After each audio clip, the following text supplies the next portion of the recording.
चलते आप एक बीज बोते हैं, बहुत सारा फल, बहुत सारा दाना और बहुत सारा अनाज उगता है। वैसे ही ये आदम पहला बीज था जिसके चलते मानव जाति इस पृथ्वी पर आने पर थी। इसलिए लिखा है कि उस दिन आदम ने अकेले फल नहीं खाया था, उसने उस दिन अकेले फल नहीं खाया था। तो प्रश्न उठता है कि फिर आदम ने क्या किया था। देखिए वचन क्या कहता है, रोमियो की किताब 5:12। इसलिए जैसा एक मनुष्य के द्वारा पाप जगत में आया, ये एक मनुष्य कौन है? आदम, जिसको मैं साथ में हवा भी जोड़ूंगा क्योंकि दोनों एक ही हैं। तो बात हो रही है मनुष्य की, यानी कि आदम और हवा की। यहां लिखा है कि इसलिए जैसा एक मनुष्य के द्वारा पाप जगत में आया और पाप के द्वारा मृत्यु आई, इसी रीति से मृत्यु सब मनुष्यों में फैल गई, इसलिए कि सब ने पाप किया। मैं पहले दिन से बोल रहा हूं, वो हिंदू हो, मुस्लिम हो, सिख हो, ईसाई हो, बुद्धिस्ट हो, पारसी हो, आदिवासी हो, यहूदी हो, जैन हो, आप जहां कहीं के भी हो, आपकी सबकी गिनती पाप में होती है। पास्टर डैनियल, आप कैसे बोल सकते हैं? मैं तो पंडित हूं, मैं पंडित के घर में पैदा हूं, मैं मौलाना हूं, मैं मौलाना के घर में पैदा हुआ, मैं पादरी हूं, मैं पादरी यानी कि पादरी क्रिश्चियन के घर में पैदा हुआ, मैं संत हूं, मैं महात्मा हूं, मैं कैसे पाप कर सकता हूं? मैंने तो चींटी तक को नहीं मारा। यार तुमने चींटी नहीं मारी, बात ठीक है, लेकिन तुम फिर भी पापी हो क्योंकि पहला आदम पाप किया था। उसी की औलाद तुम हो, उसी की औलाद तुम हो। तो उसी के चलते ऐसा लिखा है, मैं कहां बोल रहा, बाइबल बोल रही है, उसी के चलते मानव जाति पाप में पड़ गई, मानव जाति पाप में पड़ गई। अब आप बताइए, हाँ आप बताइए, इसको देखिए रोमियो 3:23। ऐसा लिखा है कि इसलिए कि सब ने पाप किया है और परमेश्वर की महिमा से रहित है। सब ने पाप किया। जब ऊपर से परमेश्वर इस ग्रह को देखता है, इस अर्थ को देखता है, 710 करोड़ की आबादी को देखता है, तो परमेश्वर आदम की नजर से देखता है, आदम की नजर से देखता है। आप चित्र देख लीजिएगा, आदम की नजर से देखता है, आदम की नजर से देखता है। अब प्रश्न उठता है, परमेश्वर ने आदम को बगीचे से क्यों निकाला? आप में से कुछ लोग पूछ सकते हैं, मुझे कल कॉल करके पूछ सकते हैं, लेकिन जवाब मैं अभी दे रहा हूं। परमेश्वर ने एक ऐसे स्वर्गदूत को जो उसको निकाल दिया था, और ऐसा लिखा है कि अदन की वाटिका के पास उसको खड़ा रख दिया था कि आदम वापस अंदर ना जाए और कहीं हाथ बढ़ाकर जीवन के पेड़ का फल वो ना खा ले और वो कभी ना मरे। परमेश्वर चाहता था कि आदम बगीचे से बाहर निकले, क्योंकि एक बहुत बड़ी योजना थी, एक बहुत बड़ी योजना थी दोस्तों। वो बहुत बड़ी योजना में यीशु शामिल है, यीशु शामिल है। ये कुछ सेकंड के लिए चित्र रख रहा हूं जी, जी कुछ सेकंड के लिए चित्र को रख रहा हूं जी दोस्तों। परमेश्वर एलोहिम यहोवा ने मूसा के हिसाब से जो वो लिख रहा है, वो कह रहा है कि परमेश्वर ने इन दोनों को बगीचे से निकाल दिया। क्यों? एक बहुत बड़ी योजना है। आइए देखते हैं, लिखा है क्यों परमेश्वर ने आदम और हवा को निकाला। अब जो आपके स्क्रीन के ऊपर जो स्लाइड आ रहा है उसको बड़े ध्यान से देखिएगा। लिखा है पुनर्स्थापना, पुनर्स्थापना, पुनर्स्थापना, पुनर्स्थापना। जी, इसका मतलब है फिर से रिकंसिलिएशन, मेल मिलाप, पुनर्स्थापना। जी, जो कि पुनर्स्थापना है, लिखा है पूरे मानव जाति का। यह पुनर्स्थापना कैसे होगा पास्टर डैनियल? अगर आपको थोड़ा सा याद होगा कि इसी बगीचे में एक टेम्पररी, मैं रिपीट कर दूं, एक टेम्पररी, एक लहू बहा था, एक बछड़े का, माफ करें, एक शीप का, एक मेमने का, एक टेम्पररी लहू बहा था। और लेविटिक्स चैप्टर 17 वर्स 11, लेवी व्यवस्था 17:11 लिखा है कि लहू में प्राण है। तो उस बगीचे में एक टेम्पररी ब्लड बहाता फर्स्ट टाइम, इसी बगीचे में, इसी वाटिका के बगीचे में, जो कि परमेश्वर ने, आप ये जो कपड़ा देख रहे हैं, ये कपड़ा हटकर, ये वाला कपड़ा, ये वाला एक ऐसा कपड़ा हटकर जिसको मैं कल बताऊंगा, और वहां है अंजीर के पेड़ के पत्ते का कपड़ा, उसको हटाकर, मैं कल बताऊंगा, आज नहीं बता पाऊंगा। जी दोस्तों, परमेश्वर ने उस मरे हुए, जिसका लहू बहा था, उस मरे हुए जानवर का या उस शीप का या उस मेमने का वो कपड़ा इनको पहनाया। मैं इसको कनेक्ट करूंगा, ठीक है ना, बड़े ध्यान से सुनिएगा। तो परमेश्वर यहां पर इनको बगीचे से निकालता है, और वो लहू जो बिल्कुल टेम्पररी था, जो आदम जात को 4000 साल तक परमेश्वर के नजर से बचा के रखा। मूसा कहता है, मैं कैसे क्या करूं, मूसा कहता है परमेश्वर मैं आपको देखना चाहता हूं। आपको पता है परमेश्वर ने क्या कहा, जिस दिन तू मुझे देखेगा मर जाएगा। ऐसा क्यों? और फिर वही यीशु मसीह अपने टाइम पर फिलिप आकर पूछता है कि मुझे परमेश्वर को देखना है। आपको पता है यीशु ने क्या कहा, जिसने मुझे देखा है उसने परमेश्वर को देखा है। अब यह शिफ्ट हो रहा है। एक वक्त था परमेश्वर को नहीं देख सकते, फिलिप के टाइम पे परमेश्वर यीशु मसीह कहता है जिसने मुझे देखा है उसने परमेश्वर को देखा है। और उसके बाद जब पवित्र आत्मा नीचे आया, परमेश्वर कहता है कि मैं उनमें चलूंगा, मैं उनमें फिरूंगा और वो मेरे लोग होंगे। ये जो शरीर है ना, ये उसका मंदिर है। ये परिवर्तन कैसे आपके बीच में रखने जा रहा हूं, ये परिवर्तन कैसे। तो वापस आते हैं, एक बहुत बड़े कार्य के लिए परमेश्वर ने उनको बगीचे से निकाल दिया। बोला गेट आउट, निकल जाओ। क्यों? क्योंकि फल सिर्फ तुम लोगों ने नहीं खाया, पूरे मानव जाति को खिला दिया है। अब पूरे मानव जाति को बचाने के लिए एक ऐसा, जिसको कहते हैं टेम्पररी नहीं, परमानेंट ब्लड बहेगा, जिसको कहते हैं पुनर्स्थापना होगी पूरे मानव जाति की, हिंदू की, मुस्लिम की, सिख की, ईसाई की, बुद्धिस्ट की, पारसी की, अमीर की, गरीब की, रोडपति, करोड़पति। और वो लहू किसी बकरी का नहीं बहा, वो लहू किसी बछड़े का नहीं बहा, वो लहू किसी जानवर का नहीं बहा, वो लहू खुद परमेश्वर का बहा। वाह, सही, वो लहू यीशु का बहा, वो लहू यीशु का बहा।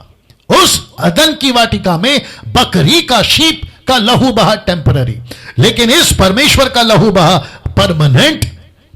उस लहू ने जो बहाया, परमेश्वर के क्रोध से बचाया 4000 साल, और एक ऐसा कपड़ा दिया जो उनको बचा सके परमेश्वर की नजर से। लेकिन इस व्यक्ति का, जिसका नाम है यीशु मसीह, ईसा मसीह, आपके मुस्लिम के भाषा में ईसा अलैहि सलाम, इस जीसस क्राइस्ट का, इस्तुस का ग्रीक में, ये यीशु मसीह का लहू बहा पूरे मानव जाति के लिए। इस पृथ्वी पर आज सबसे बड़ा एक ही मुद्दा है, कोरोना वायरस का दवा कैसे बनेगा। क्या बोलते हैं उसको, कोरोना वायरस का क्या है वो दवा, क्या है, वैक्सीन कैसे बनेगा, मुझे नहीं पता, मोदी साहब को नहीं पता, अमेरिका के ट्रंप को नहीं पता, अफ्रीका के प्रेसिडेंट को नहीं पता, चाइना के प्रेसिडेंट को नहीं पता, आपके दुनिया का कोई राजा को नहीं पता, लेकिन पाप का वैक्सीन, पाप का इलाज यीशु मसीह ने क्रूस पे कर दिया। यीशु मसीह ने क्रूस पे कर दिया। क्या बात है दोस्तों, क्या ऐसा प्रचार लोगों तक नहीं पहुंचना चाहिए? कौन पहुंचाएगा? आप लोग। क्या ऐसी बातें लोगों तक नहीं पहुंचनी चाहिए? कौन पहुंचाएगा? आप लोग। मैं वापस कहता हूं, 2-3 तरीके हैं यार, सुन लेना डैनियल राज को, यार ये वीडियो देख लेना। ऐसा होता है, एक होता है कन्वेंस करवाना, कन्वेंस कराना जबरदस्ती, क्योंकि उसको बचाना है ना। और ऐसे प्रचार 10 टक्का वाले हम जैसे लोग, ज्यादा नहीं है ना मसीह समाज में। वापस आता, पुनर्स्थापना करना था, जिसको कहते पूरे मानव जाति के लिए। यही वजह है कि कुछ लोग हमको पसंद नहीं करते, कहते कि यीशु का प्रचारक वाले आ गए, धर्मांतर वाले आ गए, ये तो विदेशी देवता का प्रचार करते हैं। ये विदेशी देवता नहीं है, ये धर्म परिवर्तन का बात नहीं है, ये ईसाइयों का खुदा नहीं है। ऐसा लिखा है, मानव जाति को कैसे बचाएं, ये उसका इलाज है। यीशु मसीह सबका है। मैं इसको कितनी बार बोलूं कम पड़ जाएगा। यीशु मसीह सबका है। कुछ वचन आपके बीच में रख रहा, रोमियो 3:24 लिखा है, परंतु उसके अनुग्रह से उस छुटकारे के द्वारा जो मसीह यीशु में है, सेंत मेत धर्मी ठहराए जाते हैं।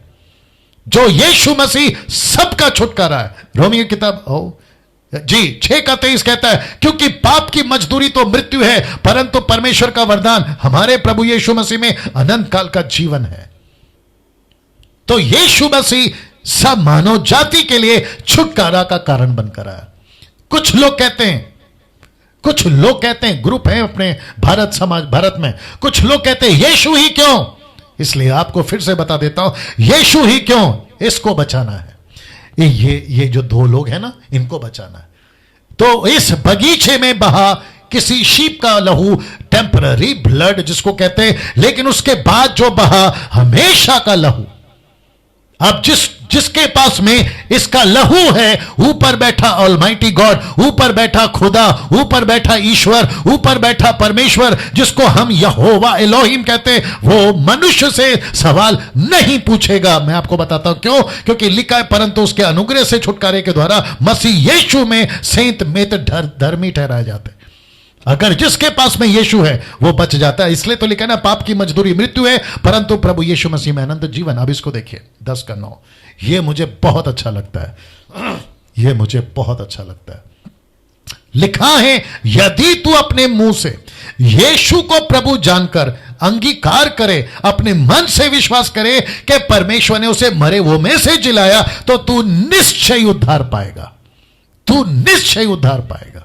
मुझे नहीं पता कि यह मैसेज कहां तक जा रहा है। आज लाखों करोड़ों लोग सत्य की तलाश में, कभी सफेद कपड़ा पहन के घूम रहे, कभी लाल कपड़ा पहन के घूम रहे, कभी काला कपड़ा पहन के घूम रहे, कभी पेड़ के ऊपर, कभी पेड़ के नीचे, पानी के ऊपर, पानी के नीचे, पहाड़ के ऊपर, पहाड़ के नीचे, लेकिन सत्य की तलाश में। लेकिन यहां पर सरल रास्ता, जिसको कहते हैं आसान रास्ता, यह सृष्टिकर्ता परमेश्वर को मनुष्य नहीं ढूंढ सकता। ऋषि मुनि पंडित न जाने कितने लोग कई सालों से ईश्वर की तलाश में कहां कहां भटके, जंगलों में, गुफाओं में अपनी जिंदगी खत्म कर दी, जिंदगी खत्म कर दी, लेकिन सत्य नहीं मिला।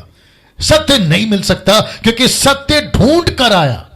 यीशु मसीह आज से 2000 साल पहले इस पृथ्वी के ऊपर, मिडिल ईस्ट में, यरूशलेम, बैतलहम, नासरत का यीशु इसी पृथ्वी के ऊपर 30 साल तक में माता पिता के घर पे रहा, 3.5 साल सेविकाएं करी। इतिहास गवाह है, उस वक्त के राजा गवाह है, पिलातुस गवाह है, आपका हेरोदेस गवाह है, वहां के शास्त्री फरीसी गवाह है, वहां के धनवान गवाह हैं कि एक मसीहा पैदा हुआ था पृथ्वी के ऊपर।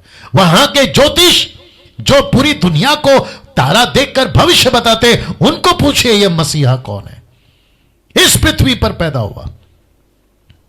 मैं वापस कहता हूं, इस वीडियो को उन तक पहुंचाइए जो यीशु को नहीं मानते, कम से कम ये बातें सुनकर उनको एहसास होगा। मैं वापस कहता हूं, मुझे किसी ने कॉल किया था, अगर मैं यीशु को मानती हूं या मानता हूं तो क्या मुझे अपना नाम बदलना होगा? आप अनिल है, सुनील है, रवि है, संतोष है, सलमान है, अनवर है, मुझे कोई फर्क नहीं पड़ता। बाइबल कहती है कि यीशु मसीह धर्मांतर करने के लिए नहीं आया।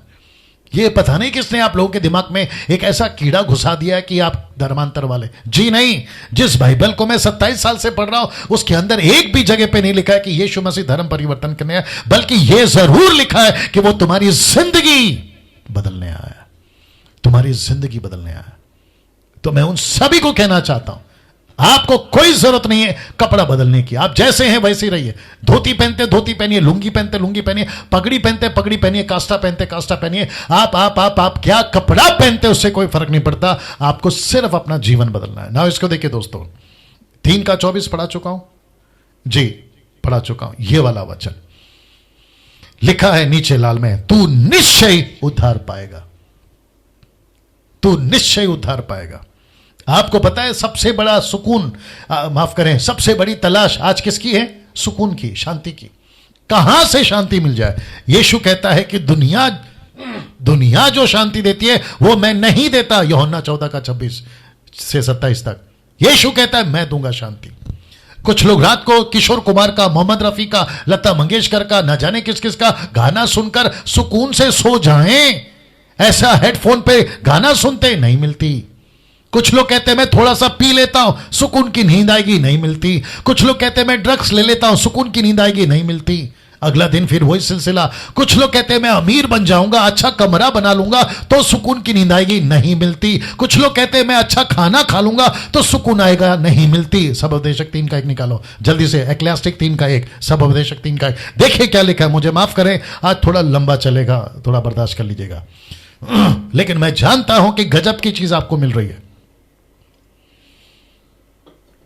जी। सब उपदेशक उसका 3रा अध्याय वचन 1 लिखा है कि हर एक बात नहीं, ये नहीं,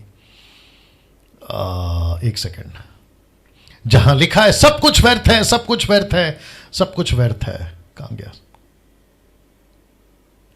सब कुछ बेकार है, इस पृथ्वी पे आप कुछ भी करो सब बेकार है। कहां लिखा है, कहां लिखा है, कहां लिखा है? जी, लिखा तो इसी पुस्तक में है, अगर किसी को मिलता है तो आप लोग कमेंट बॉक्स में डाल सकते हैं। पृथ्वी पर जो कुछ है सब व्यर्थ है। आपका दारू पीना, नींद आएगी, व्यर्थ है। अच्छा खाना खाना, कपड़े पहनना, व्यर्थ है।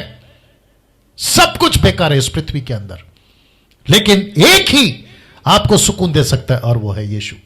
कुछ लोग कहते हैं यीशु ही क्यों? आपने जो खेल बिगाड़ा है ना अधन की वाटिका में आदम, उसकी बात कर रहा हूं। अगर खेल उसने बिगाड़ा है जिस परमेश्वर के साथ में, वही तो सुधारेगा ना। जिसके विरोध में गलती करी है वही कोर्ट्स या वही जज या वही एरिया, वहीं पर तो सुलझेगा ना समस्या, बाहर थोड़ी सुलझेगा। और उसी के चलते प्रेरितों की किताब उसका 4:12 में लिखा है कि किसी दूसरे के द्वारा उद्धार नहीं मिला, किसी दूसरे के द्वारा उद्धार नहीं, किसी दूसरे के द्वारा। सबदेशक 12 पढ़ो।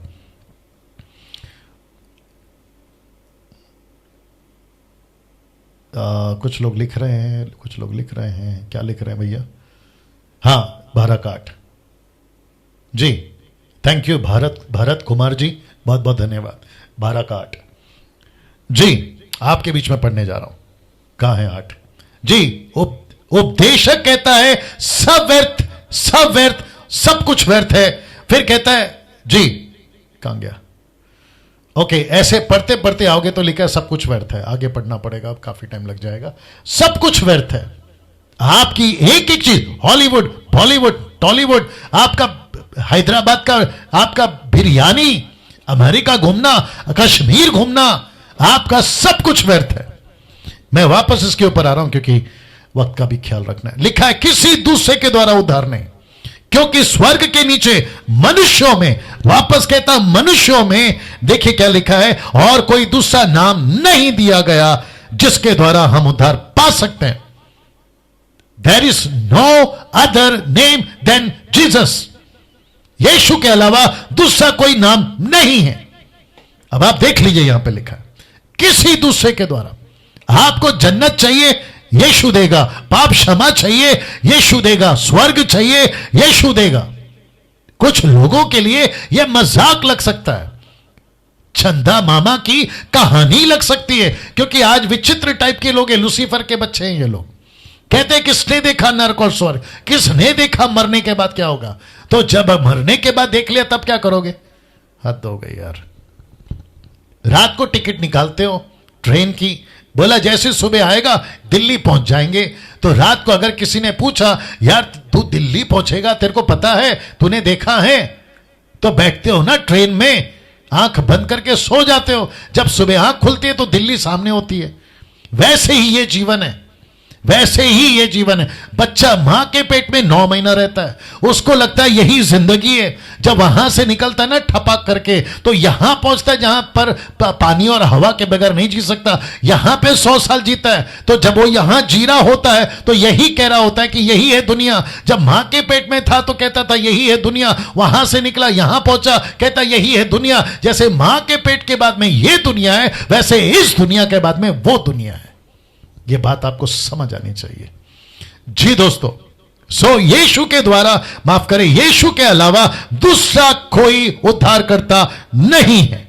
अब इसको देखिए, प्रकाशित वाक्य 21:27, बड़ा गजब का लाइन है। लिखता है उसी में, लिखा है और उसमें कोई पवित्र वस्तु या घृणित काम करने वाला या झूठ का गढ़ने वाला किसी रीति से प्रवेश ना करेगा। किसमें बात हो रही है? नए यरूशलेम की बात हो रही है, नए स्वर्ग की बात हो रही है, नए वाटिका की। लिखा है पर केवल वे लोग जिनके नाम मेमने के जीवन के पुस्तक में लिखे। ये मेमना कौन है? ये वाटिका का लहू बहाया हुआ मेमना नहीं, ये वो मेमना है जो पूरे मानव जाति के लिए लहू बहाया। उसकी किताब में आपका नाम होना चाहिए, उसकी किताब में। मेरा प्रश्न है, आज भारत सरकार पूछ रही है, यहां की नागरिकता को साबित करने के लिए आपके पास में प्रूफ होना चाहिए। वैसे ही ऊपर बैठा सुप्रीम, ऊपर बैठा ऑलमाइटी गॉड आपको पूछेगा कि स्वर्ग का नागरिक हो, साबित करके बताओ, तो उस वक्त में एक ही चीज आपको साबित करेगी कि जिसके जिसके पाप मेमने के लहू से धुले हैं उनको जीवन की पुस्तक में एंट्री मिलेगी। मैं अभी आपको डायरेक्ट पूछता हूं, तुम टाटा हो सकते हो, अंबानी हो सकते हो, लंदन के प्रिंस हो सकते हो, करोड़पति हो सकते हो, आपके पास में बंगला हो सकता है, BMW हो सकता है, आपके बैंक में करोड़ों रुपए हो सकते हैं, लेकिन क्या तुम्हारा नाम जीवन की पुस्तक में है? उससे तो बेहतर वो झोपड़े वाला है, उससे तो बेहतर वो फटे कपड़े वाला है, उससे तो बेहतर जिसके पैर में चप्पल नहीं है, उससे तो बेहतर जिसके पास में 4 वक्त का खाना नहीं है, लेकिन उसका नाम जीवन की पुस्तक में तुमसे तो बेहतर है वो।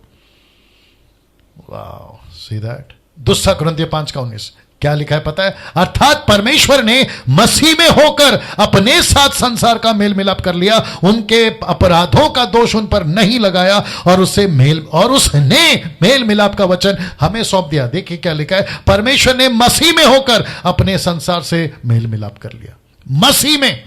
मैं आपको एक बात बता दूं अभी डंके की चोट पे, बड़े ध्यान से सुनना, आपको कैसा लगता है ये आपके ऊपर है। अगर मसीह नहीं आता ना 2000 साल पहले, ये दुनिया कब की खत्म हो जाती। मैं रिपीट कर दूं, अगर मसीह नहीं आता ना दुनिया में, ये दुनिया कब की खत्म हो जाती। परमेश्वर ऐसा पीस के रख देता ये दुनिया को, चादर की नहीं लपेट के फेंक देता। लेकिन एक व्यक्ति है जिसका नाम है यीशु मसीह, उसके वजह से और अभी भी ये दुनिया बची है ना, इस एक आदमी की वजह से जिसका नाम है यीशु, इसकी वजह से बची है। बात को समझिए। अब बात